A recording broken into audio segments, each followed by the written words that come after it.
What issue is most important to you as a voter in the city of Boston? Education. The school system. Schools. Schools. Schools. Well, that's number one, I think, on your list of chair of issues, education. too. In the budget that you released just this past week, you proposed increasing the school budget by $45 million, but Mayor Walsh has hiked that budget by $154 million during his time as office, $47 million this year alone. Not a big difference. At least the numbers don't look much different to me. His number of $47 million is actually not accurate. $11 million of that went to the teacher contract, and $20 million of it actually went to new programs. So if you look at his budget year over year, it was $9 million increase year over year in the current programs that are currently operating. How could you not pay teachers though? Isn't teachers like the key? But it's a separate. It's a separate. But our reserve for teachers is not in our operating budget, and so this is what this administration has done, has played games around these issues. Mayor Walsh cut the budget by $11 million, and 49 schools were hurt, including Madison Park Vocational Technical School. As mayor, vocational technical education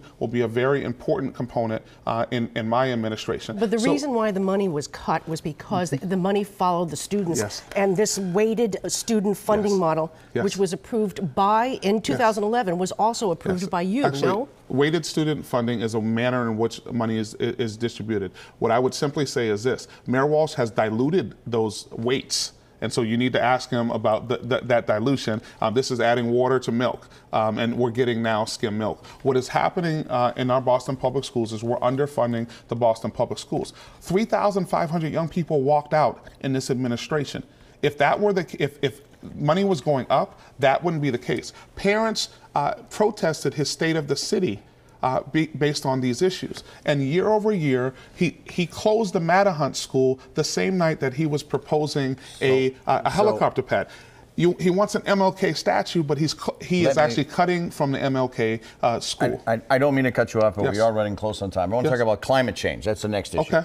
By the end of the century, Boston could lose 30% of its land to rising sea levels. It will obviously cost millions to protect the city. Where on the priority list, before or after schools, transportation, public safety, falls climate change? Well, you know what? We don't have any of the above if we don't have an aggressive approach to climate change. So it would be above it. We know that Boston will receive 18 to 32 additional inches of water in the next 30 years. In my administration, we will actually put together a very thoughtful, proactive approach to building, in particular in the Seaport area, because that's actually going to be underwater. This mayor has done nothing to increase the requirements. If you build in California, you know that you have to build earthquake proof. In Boston, we should actually be dealing with these issues through the regulatory environment in this space. No plastic bags in my administration. We're going to get rid of plastic bags, and we're going to adopt community choice energy. The environment is paramount because we're not here and we only get one of them. We're going to take a break.